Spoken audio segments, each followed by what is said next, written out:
Dalam video ini akan dibahas tentang sistem pencernaan pada manusia. Nah, untuk sistem pencernaan pada manusia itu berarti kita akan mempelajari tentang apa yang dicerna dan bagaimana alat-alat pencernaan itu bisa mencerna makanan bagi tubuh manusia. Untuk sistem pencernaan sendiri, manusia tergolong dalam organisme heterotrof, yaitu dia memperoleh makanan dari organisme lain baik berasal dari tumbuhan maupun hewan. Nah, kemudian makanan tersebut akan dicerna terlebih dahulu hingga zat-zat yang terkandung dalam bahan makanan tersebut mudah diserap oleh tubuh manusia. Nah, zat-zat itu kemudian akan diubah menjadi energi, dan keseimbangan energi yang ada di dalam tubuh dari menu makanan yang kita makan itu berguna untuk pemeliharaan tubuh dan semua sistem biokimia yang terjadi di dalam tubuh. Nah, untuk itu dalam sistem pencernaan manusia ini kita akan mempelajari juga tentang apa itu makanan. Nah, kalau pada makanan ini, makanan sendiri adalah bahan-bahan yang diperlukan tubuh supaya tetap hidup. Bahan-bahan yang diperlukan tubuh supaya tetap hidup. Nah, untuk bahan-bahan yang tetap diperlukan tubuh untuk selalu berenergi dan hidup itu, maka makanan ini harus bisa mengandung nilai gizi atau zat gizi atau biasa disebut dengan nutrisi. Nah, nutrisi sendiri itu merupakan unsur atau ikatan kimia yang diperlukan oleh tubuh untuk melakukan fungsi seperti menghasilkan energi, membangun dan memelihara jaringan tubuh, serta mengatur proses-proses kehidupan dalam tubuh. Nah, untuk nutrisi sendiri dalam makanan itu ada nutrisi yang esensial dan juga ada nutrisi yang non esensial. Kalau nutrisi yang esensial, nutrisi yang tidak dapat disintesis atau tidak dapat dibentuk di dalam tubuh kita secara mandiri atau dibentuk oleh tubuh kita sendiri, sehingga dia harus diperoleh dari makanan. Yang berikut fungsi makanan bagi tubuh manusia. Yang pertama, makanan itu dia harus cukup energi, menyediakan cukup energi. Nah, energi ini kita bisa memperolehnya dari protein, lemak, dan karbohidrat. Nah, ini ada beberapa perbandingan kalori dari karbohidrat, protein, dan lemak. Dalam setiap gram karbohidrat itu mengandung 4,1 kalori.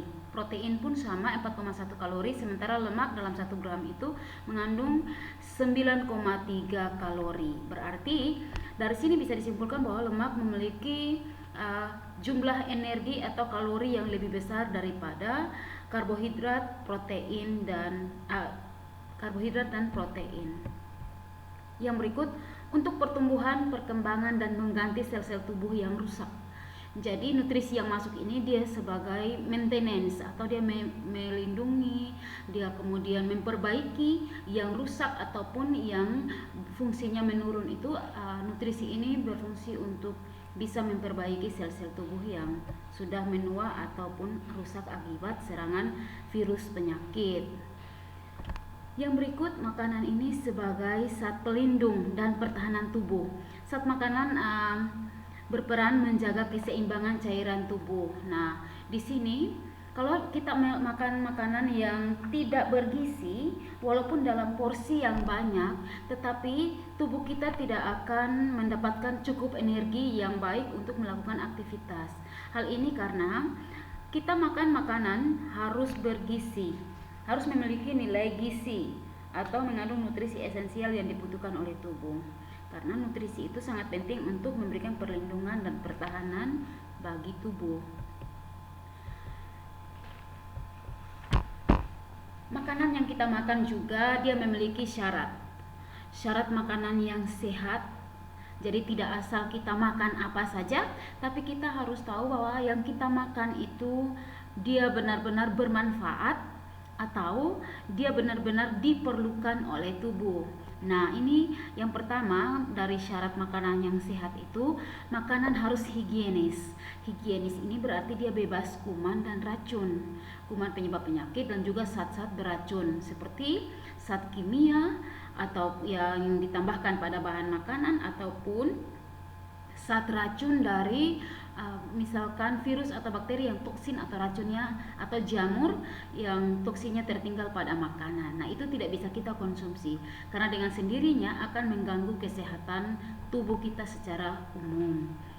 Yang berikut syarat yang kedua, makanan harus bergizi, yaitu cukup mengandung karbohidrat, protein, lemak, mineral, dan vitamin. Ingat, makanan yang sehat itu dia cukup mengandung karbohidrat, protein, lemak, dan mineral serta vitamin.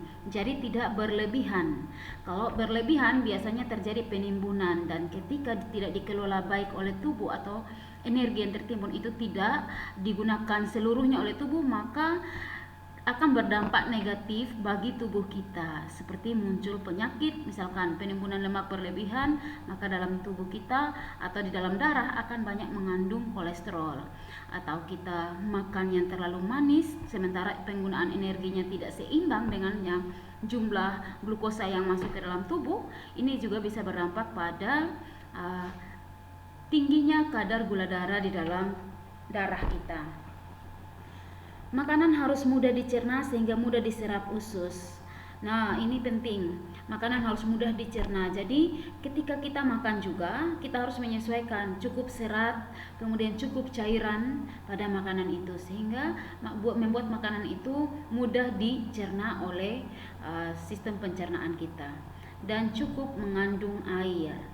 Kemudian yang berikut, dia harus cukup mengandung kalori, karena penting sekali ya kalori ini untuk penggunaan tubuh kita gunakan untuk melakukan berbagai aktivitas. Yang berikut faktor yang mempengaruhi kebutuhan makanan. Kebutuhan makanan setiap orang itu pada umumnya berbeda. Tetapi ada beberapa faktor dasar yang membuat kebutuhan makanan itu berbeda. Yang pertama, umur. Dalam usia pertumbuhan seseorang lebih banyak membutuhkan kalori.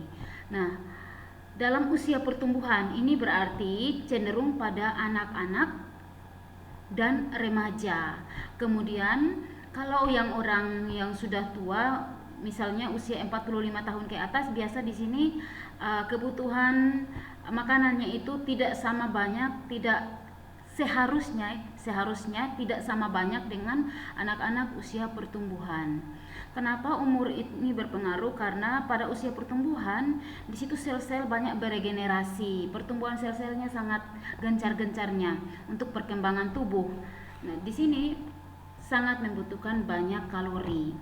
Kemudian jenis kelamin pria lebih banyak membutuhkan kalori daripada wanita. Yang berikut, aktivitas juga berpengaruh terhadap kebutuhan makanan. Misalnya, ketika kita beraktivitas semakin tinggi, kita melakukan banyak pekerjaan, otomatis tubuh kita membutuhkan energi yang lebih besar, berarti kita membutuhkan makanan yang lebih banyak.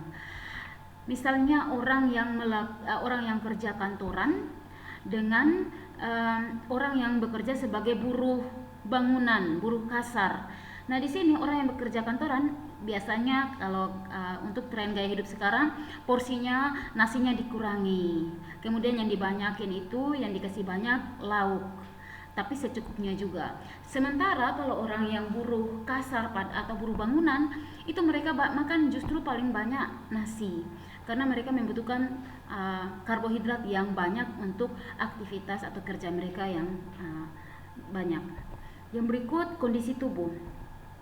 Kondisi tubuh ini misalkan di saat orang hamil menyusui, pasti dia membutuhkan lebih banyak kalori untuk menutrisi bayi yang ada dalam kandungan dan juga memberikan nutrisi lebih pada ASI ketika dia harus menyusui bayinya. Sementara orang sakit, sebenarnya orang sakit dia sangat membutuhkan energi yang banyak. Kenapa? Walaupun dia terbaring, tetapi untuk pemulihan sel-sel di dalam tubuh yang mengalami gangguan akibat penyakit itu, dia sangat membutuhkan banyak energi. Jadi seharusnya orang sakit itu mengkonsumsi makanan dengan gizi seimbang itu lebih banyak daripada dia dalam kondisi sehat. Yang berikut zat makanan yang diperlukan oleh tubuh. Nah, zat makanan yang diperlukan oleh tubuh ini semuanya sudah tahu, ada karbohidrat, protein, lemak, kemudian ada vitamin dan juga mineral. Itu zat-zat makanan yang dibutuhkan oleh tubuh. Untuk karbohidrat, protein, lemak, dan juga vitamin dan mineral akan diuraikan lebih jelas pada video pembelajaran berikutnya. Nah, untuk video kali ini cukup membahas tentang makanan yang sehat, syarat makanan yang sehat, faktor yang mempengaruhi kebutuhan makanan dalam kehidupan setiap manusia, kemudian apa itu makanan dan bagaimana nutrisi yang baik untuk tubuh kita ketika kita harus memilih makanan yang baik untuk kita konsumsi. Sekian dari pembelajaran kita pada video kali ini.